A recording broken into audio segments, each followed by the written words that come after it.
Hi everyone, my name is निधि।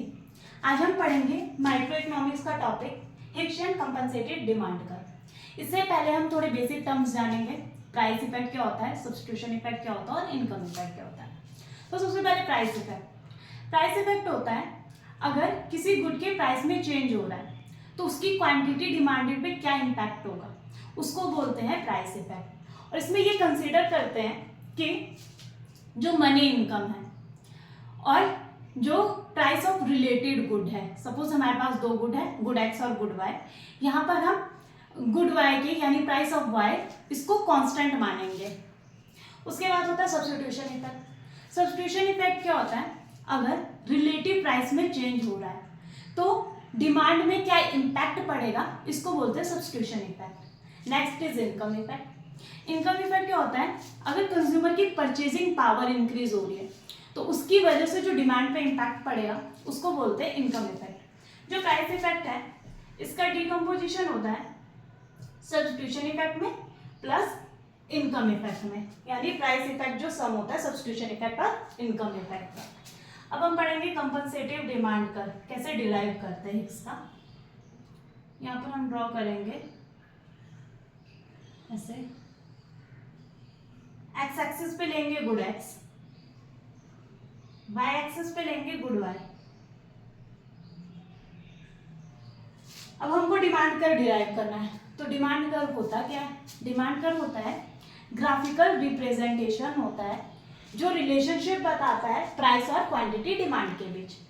तो यहाँ पर हम एक्स एक्सिस पे लेंगे गुड एक्स और वाई एक्सिस पे क्या लेंगे, प्राइस ऑफ एक्स। यहाँ ध्यान रखेंगे जो प्राइस ऑफ वाई है और जो मनी इनकम है वो है कांस्टेंट है।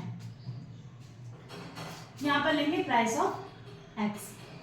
अब सबसे पहले एक बजट लाइन ड्रॉ करेंगे, ये है, इसको नाम दे देते हैं ए बी।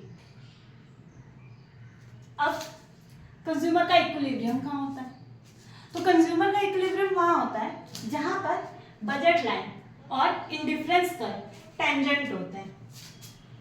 तो ये है टेंजेंसी कंडीशन। सपोज इसको नाम दे देते हैं E1, इसको दे देते हैं IC1, इसको नीचे तक बढ़ा देते हैं,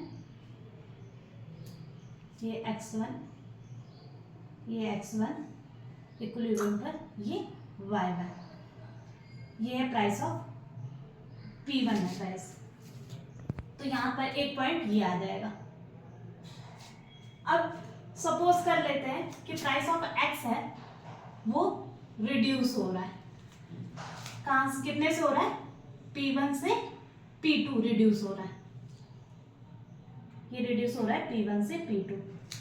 अगर प्राइस रिड्यूस होगा तो बजट लाइन क्या होती है, पाइवोट हो जाती है। बजट लाइन को पाइवोट कर दो, ये कुछ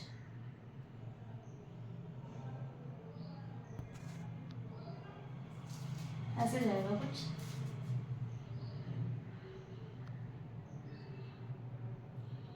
अब जो हमारा इक्विलिब्रियम आ जाएगा वो इस न्यू बजट लाइन पे आ जाएगा, इसका नाम है ए बी डैश। ये इस न्यू बजट लाइन पे इक्विलिब्रियम आ जाएगा, इसको नाम दे दो सपोज E2, इसको मिला दो नीचे तक, ये हो जाएगा X2, ये हो जाएगा Y2। तो यहां से हमारे पास ये पॉइंट ये आ गया, इसको अगर हम मिला देंगे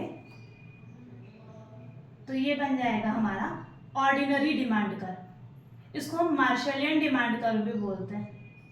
ये हो जाएगा ऑर्डिनरी डिमांड कर्व या मार्शलियन डिमांड कर्व। अब यहीं से हिक्स क्या बोलते हैं, हिक्स बोलते हैं कि जो कंज्यूमर की यूटिलिटी है वो प्राइस चेंज होने से पहले और प्राइस चेंज होने के बाद सेम होनी चाहिए। तो कंज्यूमर की यूटिलिटी सेम कब होगी, जब ये इस ओल्ड आईसी पर कंज्यूम करेगा। ये जो ये आईसी है इसके लिए क्या करेंगे, यहाँ पर हिक्स ये बोलते हो कि कंज्यूमर को कंपनसेट कर दो, उसके पास जो इनकम बढ़ी है उसको उससे ले लो। तो फिर जब कंज्यूमर को कंपनसेट करेंगे तो ये जो ये बजट लाइन है ए बी डैश, ये पैरेलल शिफ्ट हो जाएगी, ये